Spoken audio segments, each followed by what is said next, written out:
Praise lord. దేవునికి స్తోత్రం కలుగును గాక. ప్రియమైన దేవుని బిడ్డలారా, మరొకసారి ఈ ఆధ్యాత్మిక కార్యక్రమం ద్వారా ఈ విధంగా మిమ్మల్ని కలుసుకున్నటకు దేవుడు నాకు అనుగ్రహించిన ఈ గొప్ప భాగ్యాన్ని బట్టి ముందుగా దేవాతి దేవునికి కృతజ్ఞతాస్తుతులు చెల్లిస్తూ ఉన్నాను. అదేవిధంగా ఈ ఆధ్యాత్మిక కార్యక్రమంలను వీక్షించున్న ఆత్మీయులకు మీ అందరికీ ప్రభువైన యేసుక్రీస్తు నామంలో శుభాభివందనాలు తెలియజేస్తూ ఉన్నాను. ప్రియమైన దేవుని బిడ్డలారా, దేవుని మహాకృపను బట్టి గత అనేక వారాలుగా నన్ను జ్ఞాపకం చేసుకున్నటకు దీనిని చేయుడి అనే అంశ సందేశం ద్వారా ఎన్నెన్నో విలువైన ఆత్మీయ విషయాలు మనం తెలుసుకుంటూ ధ్యానం చేసుకుంటూ రావడం జరుగుతూ ఉంది.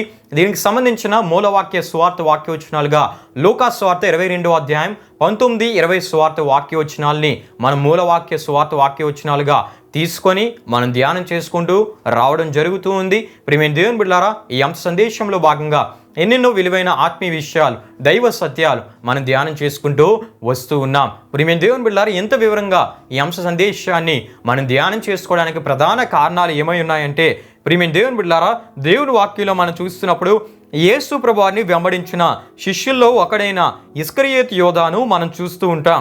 అయితే ఈ ఇస్కరియోతు యోధాను గురించి యోహాను సువార్త 12వ అధ్యాయం 4-6 వరకు రాయబడిన సువార్త వాక్యవచనాల్లో మనం చూస్తున్నట్లయితే ఈ విధంగా రాయబడి ఉన్నట మనం చూస్తూ ఉంటాం.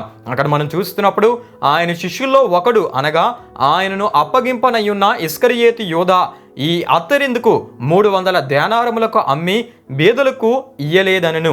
వాడు ఇలాగూ చెప్పినది బీదల మీద శ్రద్ధ కలిగి కాదు గాని వాడు దొంగ అయి ఉండి తన దగ్గర డబ్బు సంచి ఉండినందున అందులో వేయబడినది దొంగలించుచు వచ్చిన గనుక అలాగూ చెప్పానని మనం చూస్తూ ఉంటాం.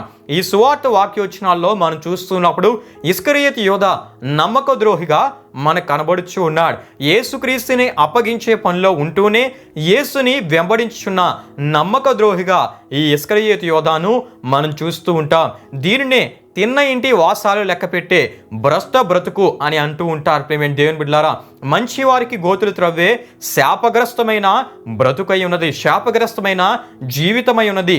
12 మంది శిష్యుల్లో ఇస్కరియోతు యోధాను ప్రభువు నమ్మి ట్రెజరర్ పోస్టీగా అంటే ఖజానాదారునిగా నియమించగా ప్రభువు నమ్మకత్వాన్ని నిలబెట్టుకోక దేవుని సొమ్మును పేదలకు సంబంధించిన ధన నిల్వలను దొంగలించే కనబడిని దొంగగా, గజ దొంగగా, అజ్ఞాత దొంగగా ఇస్కరియోతు యోధాను మనం చూస్తూ ఉంటాం. ఈ ఇస్కరియోతు యోధా మాటలు వేరు, వీడి మాటలు కోటలు దాటుతాయి. అయితే తెరచాటు వీడి క్రియలు మహాప్రమాదకరమైనవిగా, వీడు మహాప్రమాదకరమైన విషపురుగుగా మనం చూస్తూ ఉంటాం. అంతేకాకుండా యోహాను సువార్త 13వ అధ్యాయం 21వ వచనంలో మనం చూసినట్లయితే యేసు ఈ మాటలు పలికిన తర్వాత ఆత్మలో కలవరపడి మీలో ఒకడు నన్ను అప్పగించినని మీతో నిశ్చయంగా చెప్పుచున్నానని రూఢిగా చెప్పెను అని మనం చూస్తూ ఉంటాం.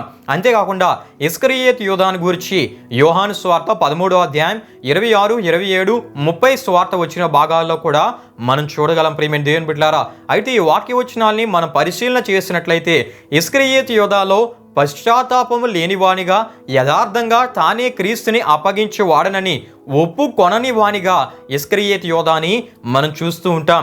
అంతేకాకుండా క్రీస్తుని వ్యక్తిగతంగా అయినా కలిసి తానే ప్రభు చెప్పిన వాడనని ఒప్పుకొని పశ్చాత్తాప పడలేని వానిగా ఇస్కరియోతు యోధాని మనం చూస్తూ ఉంటాం. ఎప్పుడైతే ఇటువంటి భక్తిహీనమైన స్థితిని కలిగి ప్రభు బలలో పాల్గొని ప్రభు శరీరమునకు గుర్తుగా ఉన్న రొట్టెను, ప్రభు చిందించబోయే క్రొత్త నిబంధన ఆయన పరిశుద్ధ రక్తమునకు గుర్తుగా ఉన్న ద్రాక్షారసమును అయోగ్యంగా తీసుకున్నాడో సాతాను వానిలో ప్రవేశించి వాని తలంపులను, వాని ఆలోచనలను క్రీస్తుకు విరోధంగా పనిచేసినట్లు చేయుటను బట్టి ప్రభువును ముద్దు పెడుతూ ప్రధాన యాజకులకు, ప్రజల పెద్దలకు, యోధా మత పెద్దలకు, రోమా ప్రభుత్వ అధికారులకు అప్పగించిన వానిగా ఈ ఇస్కరియోతు యోధాను మనం చూస్తూ ఉంటాం.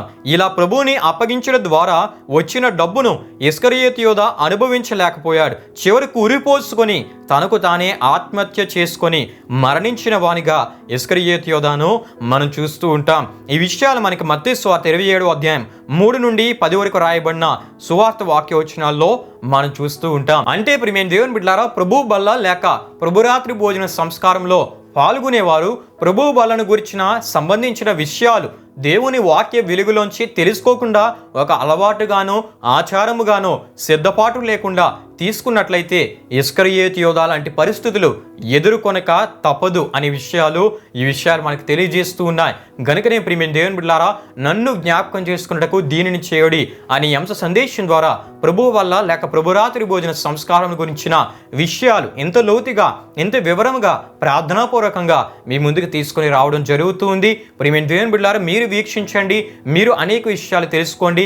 అదేవిధంగా మీ ఆత్మీయ బ్రదర్స్కి, మీ ఆత్మీయ సిస్టర్స్ కూడా ఈ అంశ సందేశాలను, ఈ అంశ ధ్యానములను మీరు పరిచయం చేయవలసిందిగా ప్రభు సేవకునిగా నేను కోరుచు ఉన్నాను. రండి ప్రియమైన దేవుని బిడ్డలారా, మన అంశ సందేశమైన నన్ను జ్ఞాపకం చేసుకున్నటకు దీనిని చేయుడి అనే ఆధ్యాత్మిక సందేశమును మనం ధ్యానించుకుందాం. పస్కా పశువు మన రక్షకుడైన యేసు అనే పోలికతో కూడిన ఈ సందేశంలోనికి మనం ముందుకు వెళ్ళిపోదాం.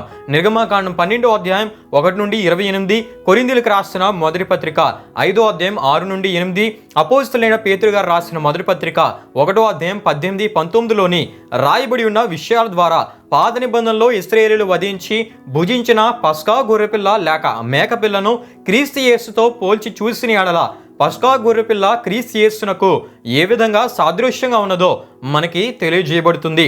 అంతేకాకుండా పస్కా గొర్రెని గురించి వివరించబడినవన్నీ యేసుక్రీస్తులో మనకి కనబడును.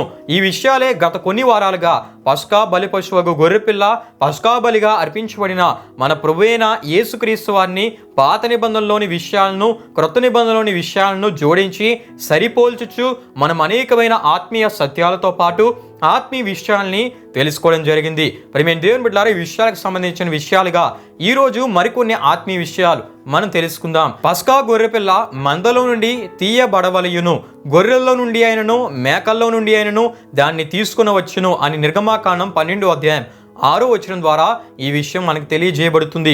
క్రీస్తు యేసు హఠాత్తుగా దేవదూతగా ప్రత్యక్షము కాలేదు, మరుగు తావుల్లో వెలియలేదు, మానవుల్లో సహమానవుడు కావలసి వచ్చెను.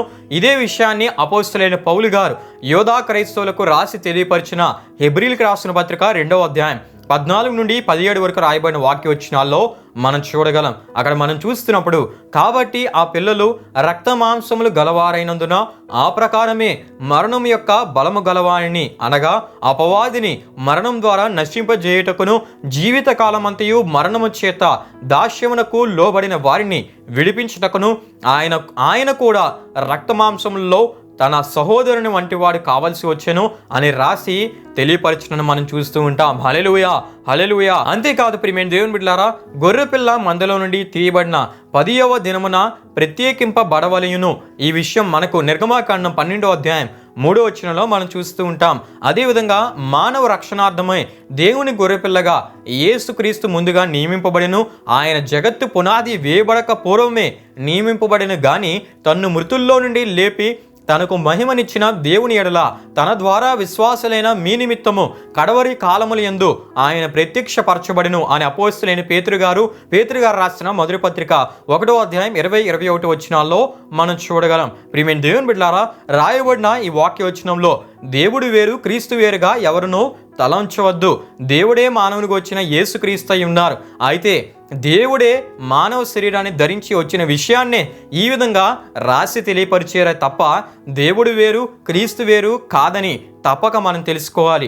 ఈ విషయాలు యోహాను సువార్త 8వ అధ్యాయం 24వ వచనం ద్వారా, యోహాను సువార్త 10వ అధ్యాయం 33వ వచనం ద్వారా, యెషయా గ్రంథం 40వ అధ్యాయం 3వ వచనం ద్వారా, మత్తయి సువార్త 3వ అధ్యాయం 3వ వచనం ద్వారా, రోమీయులకు రాసిన పత్రిక 9వ అధ్యాయం 5వ వచనం ద్వారా, తీతుకు రాసిన పత్రిక 2వ అధ్యాయం 13వ వచనం ద్వారా, ప్రకటన గ్రంథం 1వ అధ్యాయం 18వ వచనం ద్వారా మీకు స్పష్టంగా తెలియజేయబడతాయి. హల్లెలూయా, హల్లెలూయా. అయితే ప్రియమైన దేవుని బిడ్డలారా, ఈ వివరణలన్నీ మనకు తెలియజేసే ఆత్మీయ సత్యాలు ఏమై ఉన్నాయంటే, ప్రభు బలలో పాల్గొనే వారు ఆత్మీయ సిద్ధపాటు ఆత్మీయతను కలిగి ప్రభు బలలో పాల్గొనాలి. అయితే ప్రియమైన దేవుని బిడ్డలారా, చాలా మంది ప్రభు బలలో పాల్గొనేవారు లేక ప్రభు బలను ఆచరించేవారు వ్యక్తిగతంగా ప్రార్థనలో వారిని వారు సిద్ధపరచుకోకుండా ప్రభు బలలో నిర్లక్ష్యంగా అశ్రద్ధగా పాల్గొనేవారు లేకపోలేదు. ప్రియమైన దేవుని బిడ్డలారా, ఇటువంటి వారు ప్రభు రక్తమునకు ప్రభు శరీరమునకు ఆయన శిలువ బలియాగమునకు విలువను ఇయ్యని వారు అని మనం తప్పక తెలుసుకోవాలి. ఆయన విలువను తెలుసుకొనని వారై ఉన్నారని తప్పక మనం తెలుసుకోవాలి.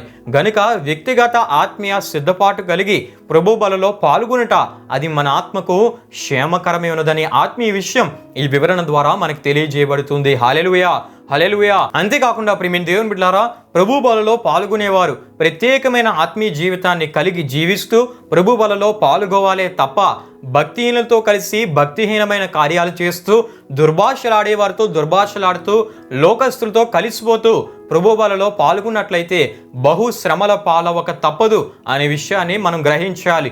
గనుక ప్రియమైన దేవుని బిడ్డలారా, క్రీస్తు వలె ప్రత్యేకమైన జీవితాన్ని జీవిస్తూ క్రీస్తు వంటి ఆత్మీయ జీవితాన్ని కలిగి ప్రభు బలలో పాల్గొనే ఆత్మీయ స్థితిని నీవు కలిగి ఉన్నట్లయితే అటువంటి స్థితి నిన్ను క్రీస్తు పోలికలోనికి క్రీస్తు స్వారూప్యంలోనికి మారుస్తుంది. అప్పుడు ఆయన నీ యందు ఉండును, నువ్వు బహుగా ఫలింపజేయబడతావు, నీవు ఆయన ఏది అడుగుతావో అది పొందుకుంటావు. కనుక ప్రియమైన దేవుని బిడ్డలారా, క్రీస్తు కోరు ఆత్మీయ జీవితాన్ని ఆత్మీయ స్థితిని కలిగి ప్రభు బలలో పాల్గొని తద్వారా కలుగు ప్రభు దీవెనలు మీరు పొందాలని ప్రభు సేవకునిగా కోరుతూ ఈ మాటలు నేను ముగిస్తూ ఉన్నాను. ప్రియమైన దేవుని బిడ్డలారా, వచ్చేవారు మరికొన్ని ఆత్మీయ విషయాలు ఈ అంశ సందేశంలో మనం తెలుసుకుందాం. ప్రార్థనాపూర్వకంగా మీరు సిద్ధపడి ఈ ఆత్మీయ విషయాలు మీరు తెలుసుకుంటూ అనేకులకు పరిచయం చేయవలసిందిగా ప్రభు సేవకునిగా కోరుచు ఈ మాటలు నేను ముగిస్తూ ఉన్నాను. ప్రియమైన దేవుని బిడ్డలారా, ప్రార్థనతో ఈ కార్యక్రమాన్ని మనం ముగించుకుందాం. ప్రార్థన చేసుకుందాం. మహిమా స్వరూపైన మా ప్రభువా, జీవాధిపతి అయిన యేసయ్య, నీ ఘనమైన నామమునకు మహిమా ఘనత ప్రభావములు చెల్లిస్తున్నాం తండ్రి. నన్ను జ్ఞాపకం చేసుకున్నటకు దీనిని చేయుడి అని అంశ సందేశం ద్వారా ఎన్నెన్నో విలువైన ఆత్మీయ విషయాలు మేము ధ్యానించుకున్నటకు మీరు ఇస్తున్న కృపను బట్టి నీకు స్తుతులు చెల్లిస్తున్నాం తండ్రి. వీక్షిస్తున్న ప్రతి ఒక్కరిని మీరు దీవించండి, ఆశీర్వదించండి. వారు వీక్షించి నీవు కోరే ఆత్మీయ స్థితిని కలిగి దేవ ప్రభు బలలో పాల్గొని తద్వారా కలిగే వాగ్దాన దీవెనలను వారు స్వతంత్రించుకున్నట్లు మీరు సహాయం చేయండి. వారు వీక్షించడమే కాకుండా అనేకులకు పరిచయం చేస్తూ దేవ ప్రభు బలను గురించిన విలువైన విషయాలు అనేకులు తెలుసుకున్నట్లు నీ చిత్తంలో వారిని మీరు వాడుకోమని ఈ అంశ సందేశాలన్నిటి ద్వారా కేవలం నీ నామానికే మహిమ ఘనత ప్రభావములు చెల్లించుకుంటూ యేసు పరిశుద్ధ నామంలో అడిగి వేడుకుంటున్నాము తండ్రి. ఆమేన్. యేసు రక్తమే జయం, ప్రభేసు రక్తమే జయం, ప్రభేసు రక్తం సంపూర్ణమైనది, అపవాది క్రియలకు అంత నాశనం కలుగునుగాక. ఆమేన్. ప్రభు మిమ్మును మీ కుటుంబములను నూరంతలుగా ఆశీర్వదించునుగాక. ఆమేన్.